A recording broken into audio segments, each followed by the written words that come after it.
Les utilisateurs assidus de crypto le savent tous, les frais de transaction peuvent vite devenir embêtants sur Ethereum et beaucoup d'autres réseaux similaires. Pour y échapper, il n'y a pas 36 solutions. Il faut utiliser, lorsque c'est possible, des réseaux de deuxième couche. En effet, ces derniers ont été conçus pour privilégier la rapidité et le coût des transactions, car ils bénéficient en principe de la sécurité du réseau sous-jacent, c'est-à-dire Ethereum dans quasiment tous les cas. Ces réseaux ont su démontrer leur utilité depuis qu'ils sont apparus il y a quelques années. Mais il y a un problème, ils sont aujourd'hui très nombreux et tout comme les réseaux de première couche, ils sont tous très différents les uns des autres. Pour choisir le ou lesquels utiliser, il vaut donc mieux se renseigner un peu sur leurs caractéristiques techniques et économiques. Et le meilleur site pour ça, c'est évidemment L2Bit, que vous avez peut-être déjà vu passer dans une autre de mes vidéos puisque je m'en sers régulièrement. C'est une plateforme sur laquelle vous pourrez prendre le pouls de l'écosystème tout entier en quelques clics. En fait, je ne comprends même pas comment ça se fait qu'une plateforme similaire n'existe pas déjà pour les réseaux de première couche. C'est quelque chose qui aurait été absolument incroyable en 2017. Au lieu de se contenter d'un classement par capitalisation avec CoinMarketCap qui nous dit absolument rien sur la qualité du réseau en dessous, on peut directement avoir des informations sur la TVL de chaque réseau, une analyse des risques inhérents à ces réseaux et de leur modèle de sécurité, des informations sur toutes leurs caractéristiques techniques essentielles, etc. C'est tout simplement la plus exhaustive des encyclopédies sur le sujet des roll-ups et elle est disponible gratuitement depuis sa création. Aujourd'hui, elle est devenue quasiment essentielle au fonctionnement de l'écosystème et les données qu'elle fournit, qui sont toujours très précises, ont été utilisées par Vitalik Buterin lui-même dans cet article de blog. Si le créateur d'Ethereum y fait confiance, a priori L2Bit est plutôt crédible. Et donc aujourd'hui, nous allons regarder en détail comment se présentent toutes les informations disponibles pour que vous puissiez également faire vos recherches avec l'aide de ce site. La première chose que vous noterez probablement, c'est qu'il n'y a pas de version française, puisqu'il n'y a pas de bouton pour sélectionner une langue. Et malheureusement, ça n'a pas l'air d'être prévu. Donc pour ceux d'entre vous qui n'ont pas la chance de parler anglais, il va falloir éventuellement utiliser un système de traduction des pages internet. Google Translate n'a pas l'air de fonctionner très bien, mais il y en a probablement d'autres qui y parviennent. De mon côté, je vais afficher le site tel qu'il est en anglais, en commençant par ce qui se trouve être en pratique la page d'accueil, c'est-à-dire l'onglet Summary, sur lequel on trouve un tableau qui résume en une ligne les caractéristiques les plus essentielles de chaque réseau. Juste au-dessus du dit tableau, on a aussi la possibilité de sélectionner différents onglets et options. Vous pouvez voir qu'on est sur l'onglet dédié au réseau de deuxième couche, qui a donné son nom au site. À côté, il y en a maintenant un pour les réseaux de troisième couche, un pour les projets qui arriveront bientôt sur le site, qui sont souvent en phase de testnet, et puis les projets archivés qui sont obsolètes ou désactivés. Pour l'instant, ce qui nous intéresse, c'est donc le premier onglet, alors on y retourne. Ici, on trouve en premier le nom du réseau, suivi par un petit camembert représentant les différents risques associés à ce réseau. Et là déjà, on a l'une des fonctionnalités les plus intéressantes de L2Bit. Ce camembert est une visualisation très utile parce qu'il permet de voir en un coup d'œil qu'est-ce qui est sécurisé et qu'est-ce qui ne l'est pas encore assez. Voilà, comme ça, c'est un peu difficile à interpréter. On peut deviner que ça veut dire que vert c'est que tout est bon, orange c'est imparfait mais pas trop grave, et rouge c'est un problème majeur. Mais c'est peut-être un peu léger. Alors pour avoir plus de détails, on va glisser le curseur sur le camembert pour qu'une petite fenêtre plus détaillée apparaisse. Et là par exemple, on peut voir que c'est le système de validation de l'état du rollup qui est orange, et la durée dont disposent les utilisateurs pour faire sortir leurs fonds en cas de mise à jour indésirable des contrats intelligents du rollup qui est en rouge. Parce que 2 jours pour sauver votre argent en cas de problème, c'est un peu court. Après, il faut le dire aussi, pour le coup, Arbitrum n'est pas une exception à la règle sur ce point précis. La plupart des rollups ont des délais très courts ou même aucun délai. Est-ce que ça veut dire que ces rollups sont mal sécurisés dans l'ensemble? Non. Mais sur ce point, idéalement, ils pourraient mieux faire. Une mise à jour indésirable, c'est un peu un scénario catastrophique qu'on ne verra peut-être jamais prendre place. Alors revenons-en à la page résumée en général. Après le camembert, on a une colonne qui indique de quel type de chaîne il s'agit. Rollup Optimist, Optimium, Validium, ZK Rollup, etc. Et pour certains d'entre eux, on peut voir un petit logo. Ici c'est le logo Arbitrum, ici le logo Optimism, ici le logo Starknet, etc. Ça permet de voir immédiatement quelle pile technologique est utilisée lorsqu'elle n'est pas unique. Et lorsqu'elle l'est, il n'y a rien, ce qui est par exemple le cas de Scroll et Linea. Dans la colonne suivante, on a un autre indicateur très intéressant, c'est le stade de développement, qui est séparé en 3 stades, 0, 1 et 2. Au stade 0, il y a beaucoup de mécanismes de compensation pour éviter les problèmes causés par toutes les fonctionnalités manquantes, comme par exemple la possibilité pour les nœuds réseau de censurer les retraits des utilisateurs. Ce type de système permet d'éviter qu'un utilisateur qui trouve une faille parte avec la caisse, mais ça ne peut être que temporaire. Et comme les petits trous qu'on met sur les vélos des enfants, au bout d'un moment, il faut s'en débarrasser. Donc ça, c'est le stade 0, quand on a plein de ces mécanismes. Ensuite, au stade 1, seulement une partie reste encore. Et au stade 2, le rollup est complet et n'a plus besoin de ces mécanismes du tout. Mais comme chaque rollup est différent et que les systèmes utilisés ne sont jamais les mêmes, sur cette page, il vaut mieux jeter un œil sur la petite fenêtre qui va s'ouvrir quand on met le curseur ici. Vous aurez une liste exacte de tout ce qui justifie le stade qui est attribué à chaque réseau.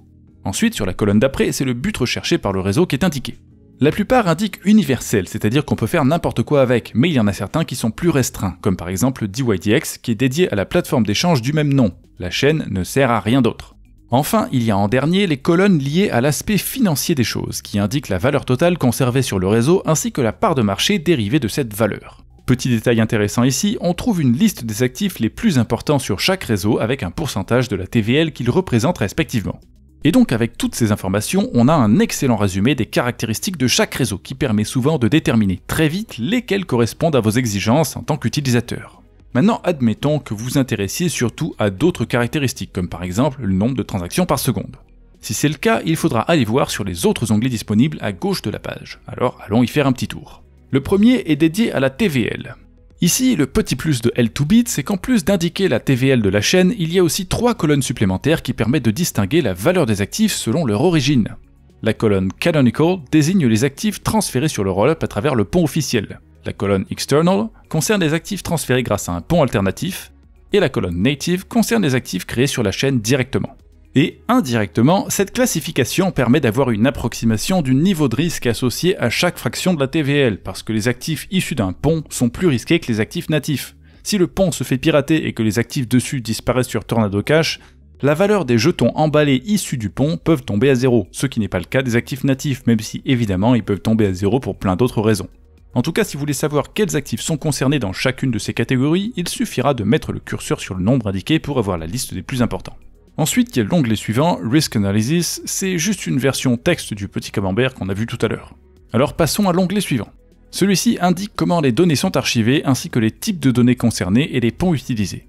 Par exemple, la plupart publient leurs données sur Ethereum et il s'agit d'une version compressée des données de transaction. Ce sont des caractéristiques techniques peut-être un peu abstraites pour des débutants, mais elles font aussi partie de ce qui rend un rollup sécurisé. Alors si on ne comprend pas tout à fait ce que ça veut dire, c'est quand même une bonne idée de s'assurer simplement de la couleur du texte et de vérifier que ça n'est pas rouge. L'onglet Liveness ensuite permet notamment de voir sur la colonne de droite quels ont été les incidents de fonctionnement du réseau dans les 30 derniers jours. S'il y a des barres rouges, ça veut dire que le réseau a cessé de fonctionner à certains moments, et ça n'est évidemment pas idéal pour les utilisateurs. Puis l'onglet Finalité indique le temps que ça prend pour une transaction d'être incluse sur le réseau de première couche sous-jacente. C'est plus ou moins le moment où la transaction devient définitive, alors c'est une information qui peut être utile. Pour une utilisation confortable, il vaut mieux que ça se compte en minutes plutôt qu'en heures. Après on a l'avant-dernier onglet, celui de l'activité. Et là, on a l'un des nombres qui est le plus intéressant pour les utilisateurs en quête d'un rollup, celui des transactions par seconde. Ici, celle des 24 heures passées, ici le maximum historique avec la date indiquée, et ici le nombre total de transactions sur 30 derniers jours, avec en dernière colonne la source de ces informations. On peut voir par exemple que Xai est tout en haut du classement, mais il faut préciser que c'est une chaîne de 3ème couche, comme indiqué sur ce petit logo, parce que contrairement à son nom, L2Bit ne concerne pas que les réseaux de 2ème couche. Maintenant, ils ont aussi quelques réseaux de 3ème couche dans leur classement, bien que ces réseaux ne trouvent pas toujours leur place sur tous les onglets puisque certaines questions ne les concernent pas vraiment. Bref.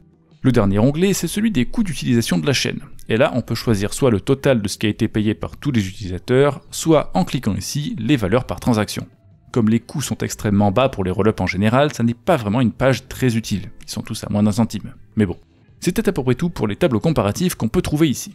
Avec tout ça, vous devriez avoir trouvé quelques réseaux qui vous intéressent plus que les autres. Maintenant, que faire pour vous renseigner plus au sujet de ceux qui vous intéressent en particulier?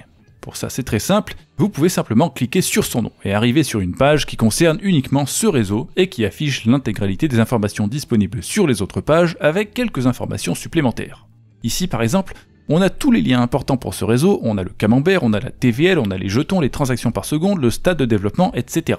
Mais c'est quand on descend que ça devient intéressant parce que là, on a des graphiques plus complets, on a la liste des objectifs atteints lors du développement du réseau, un résumé et une analyse détaillée des risques encourus en utilisant ce réseau, des explications sur le stade de développement atteint et les conditions restant à remplir, des explications sur la technologie employée, un paragraphe dédié aux nœuds réseau et aux séquenceurs utilisés, un paragraphe sur les retraits des fonds des utilisateurs, et même des schémas qui expliquent comment la gouvernance et les contrats intelligents fonctionnent.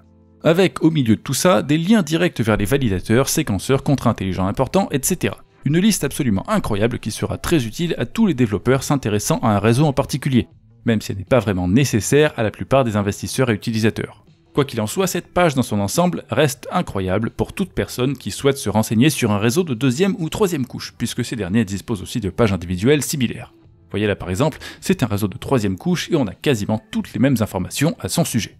Donc L2Bit, c'est vraiment l'idéal pour tout savoir sur les rollups et autres réseaux du genre. Et en plus, en ce moment, ils sont même en train de travailler sur une nouvelle section qui concerne les ponts, les fameux bridges qu'on a vu se faire pirater des dizaines de fois au cours des dernières années. Pour eux aussi, on a des informations financières, une analyse des risques sécuritaires et une page dédiée qui explique tout ça en détail. Mais le fait de rassembler toutes ces informations et d'offrir un site comme ça gratuitement à tout le monde, ça demande du travail et des fonds. Alors si vous trouvez que ce site est utile, sachez qu'il est possible de faire un don directement on-chain en cliquant sur Donate à gauche de la page. Et l'avantage c'est que si vous faites un don, contrairement à Wikipédia, chez L2Bit, personne ne va vous harceler tous les ans pour en avoir un autre. Accessoirement, si vous n'avez rien à donner, vous avez aussi la possibilité de les aider en déléguant votre pouvoir de vote à L2Bit sur certains protocoles en allant sur la page Governance. Ici, vous pouvez voir des liens permettant de déléguer votre pouvoir de vote pour Arbitrum, Connext, Hop, Optimism, Starknet et Uniswap. L2Bit est certainement l'un des acteurs les plus sérieux de tous en matière de gouvernance et il vaut mieux leur donner un peu plus de pouvoir que de laisser vos jetons moisir dans un coin si vous n'avez pas l'habitude de voter directement, et évidemment si vous n'avez pas déjà choisi un autre délégataire bien sûr. En tout cas, je crois que vous êtes désormais en mesure de trouver le réseau qui vous conviendra le mieux. Alors je vous souhaite bonne chance dans vos investissements sur les réseaux de 2e et 3e couche et j'espère qu'on se reverra très prochainement sur la chaîne YouTube du Journal du Coin. A bientôt!